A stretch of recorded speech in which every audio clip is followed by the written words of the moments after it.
തൊഴിലുറപ്പിന്റെ പുതിയ എപ്പിസോഡിലേക്ക് സ്വാഗതം.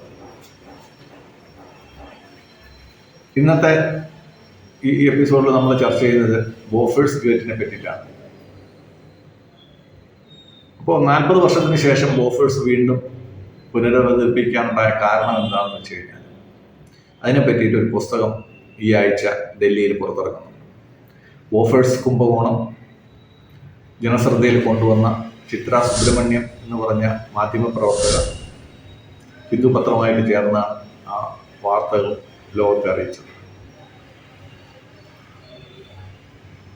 ഒരു പ്രമുഖ മലയാളം മീഡിയയിൽ രാജ്യങ്ങളെ പറ്റി ഉള്ള ചില പരാമർശങ്ങളുണ്ടായി. അതില് ചിത്ര സുബ്രഹ്മണ്യം താമസിച്ചിരുന്നത് സ്വിറ്റ്സർലൻഡിലായിരുന്നു. അവർ പ്രവർത്തിച്ചത് സ്വിറ്റ്സർലൻഡിലായിരുന്നു. ബോഫേഴ്സ് കുംഭകോണവുമായി സംബന്ധിച്ചുള്ള ബാങ്കിങ് ഇടപാടുകൾ നടന്നത് സ്വിറ്റ്സർലൻഡിലായിരുന്നു. പക്ഷേ AB ബോഫേഴ്സ് എന്ന് പറഞ്ഞ കമ്പനിയിൽ നിന്നാണ് ഇന്ത്യ ഈ പീരങ്കികൾ വാങ്ങിച്ചത്. ആ രാജ്യം ഒരിക്കലും സ്വിറ്റ്സർലൻഡിലല്ലായിരുന്നു, അത് സ്വീഡനിലായിരുന്നു. ചാനലിൽ പലയിടത്തും ഈ വാർത്ത പ്രസിദ്ധീകരിക്കുമ്പോഴത്തേക്ക് സ്വിറ്റ്സർലൻഡ് എന്ന് തെറ്റായിട്ട് പരാമർശിക്കപ്പെടുകയുണ്ടായി. അന്ന് ഇന്ത്യൻ പ്രധാനമന്ത്രിയുടെ രാജീവ് ഗാന്ധിയുടെ കൗണ്ടർ പാർട്ടായിരുന്നത് ഒലോഫ് പാമെ എന്ന് പറയുന്ന പ്രധാനമന്ത്രിയാണ്. അദ്ദേഹം സ്വിറ്റ്സർലൻഡിന്റെ പ്രധാനമന്ത്രി അല്ലായിരുന്നു, അദ്ദേഹം സ്വീഡന്റെ പ്രധാനമന്ത്രിയായിരുന്നു. സ്വീഡനും സ്വിറ്റ്സർലൻഡും തമ്മിൽ അവതാരകർക്ക് പലപ്പോഴും തെറ്റിപ്പോയതായിട്ട് എനിക്ക് തോന്നിയിട്ടുണ്ട്.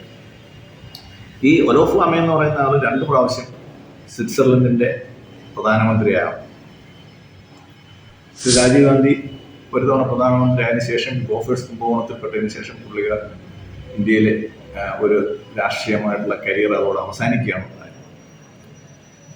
ഒരു തിയേറ്ററിൽ നിന്ന് സിനിമ കണ്ടിറങ്ങുമ്പോഴത്തേക്ക് ശ്രീ ഒലോഫ് പാമയും ദുരൂഹമായ സാഹചര്യത്തിൽ അദ്ദേഹം വെടിയേറ്റ് മരിക്കുകയുണ്ടായി.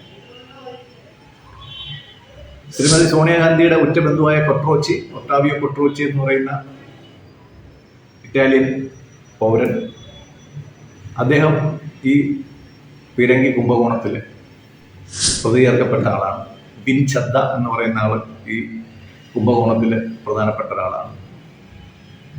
നമ്മുടെ ഏവരുടെയും പ്രിയങ്കരനായ എക്കാലത്തെ സൂപ്പർ സ്റ്റാറായ ശ്രീ അമിതാഭ് ബച്ചൻ പോലും ഈ കേസിൽ പരാമർശങ്ങളിൽ പെട്ടുപോയെങ്കിലും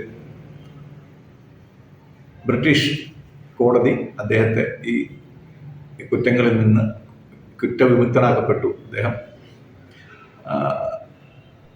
നല്ല ഉന്നതിയിൽ തന്നെ പിന്നീട് അദ്ദേഹത്തിന്റെ കരിയർ വരികയും ചെയ്തു. എന്നാലും അദ്ദേഹത്തിന്റെ പേരും ഇതിനകത്ത് പരാമർശിക്കപ്പെട്ടു എന്ന് പറയേണ്ടതുകൊണ്ടാണ് ഞാൻ പറഞ്ഞത്. അപ്പോൾ ബിഗ് ബി എന്നറിയപ്പെടുന്ന അമിതാഭ് ബച്ചനെ അദ്ദേഹത്തിന്റെ കരിയറിൽ ഉണ്ടായ ഒരേ ഒരു ബ്ലാക്ക് സ്പോട്ട് എന്ന് പറയുന്നത് ഈ ബോഫേഴ്സ് കുംഭകോണവും രാജീവ് ഗാന്ധിയുടെ ഫാമിലിയുമായിട്ടുള്ള അടുത്ത ബന്ധങ്ങളുമാണ്. അതിനുശേഷം അദ്ദേഹം അത്തരം കാര്യങ്ങളിൽ നിന്നൊക്കെ വിട്ടുമാറി രാഷ്ട്രീയപരമായിട്ട് ഉള്ള ഒരു കാര്യങ്ങളിൽ ഇടപെടാതെ പുള്ളിക്കാരൻ വളരെ ഇന്നും പരസ്യങ്ങളിലേക്ക് സൂപ്പർ സ്റ്റാറായിട്ട് തുടരുന്നു. മിസ്റ്റർ ക്ലീൻ ആയിരുന്ന രാജീവ് ഗാന്ധി ക്ലീൻ അല്ലാതാക്കാൻ, മിസ്റ്റർ ക്ലീൻ അത്ര ക്ലീൻ അല്ല എന്ന് സ്ഥാപിക്കാനായി പ്രതിപക്ഷത്തിന് എന്നുള്ളത് വളരെ പ്രധാനപ്പെട്ട ഒരു കാര്യമാണ്. ഇവിടെ ശ്രീ ചിത്ര സുബ്രഹ്മണ്യം ദ ഹിന്ദുവിലെ ശ്രീ N റാമുമായിട്ട് ചേർന്നാണ് ഈ നിർണായകമായ വെളിപ്പെടുത്തൽ നടത്തിയത്. ആദ്യമായിട്ട് ഇങ്ങനെ ഒരു കുംഭകോണത്തെ പറ്റിയിട്ട് ലോകത്തെ അറിയിക്കുന്നത് സ്വീഡിഷ് റേഡിയോ ആണ്, സ്വീഡന്റെ റേഡിയോ ആണ്. അതിനുശേഷം ആ കമ്പനി പല കൈമാറി, പലരും ആ കമ്പനി ഏറ്റെടുത്തു. ഇപ്പോൾ ഒരു ബ്രിട്ടീഷ് കമ്പനിയുടെ ഉടമസ്ഥതയിലാണ് AB ബോഫേഴ്സ് എന്ന് പറയുന്ന കമ്പനി ഉള്ളത്. അവിടെ വളരെ പരാമർശിക്കപ്പെടേണ്ട കാര്യം, ഒട്ടനവധി കുംഭകോണങ്ങളിലും വാർത്തകളിലും ഒക്കെ പെട്ടുപോയെങ്കിലും ബോഫേഴ്സിന്റെ പീരങ്കികൾ എക്കാലത്തെയും മികച്ച പീരങ്കികളായിരുന്നു.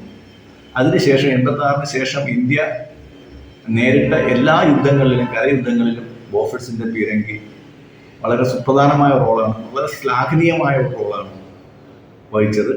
എന്തുകൊണ്ടും ഇന്ത്യ വാങ്ങിച്ച ഏറ്റവും നല്ല ആയുധങ്ങളിൽ ഒന്നായിരുന്നു സ്വീഡിഷ് പീരങ്കിയായ ബോഫോഴ്സ്.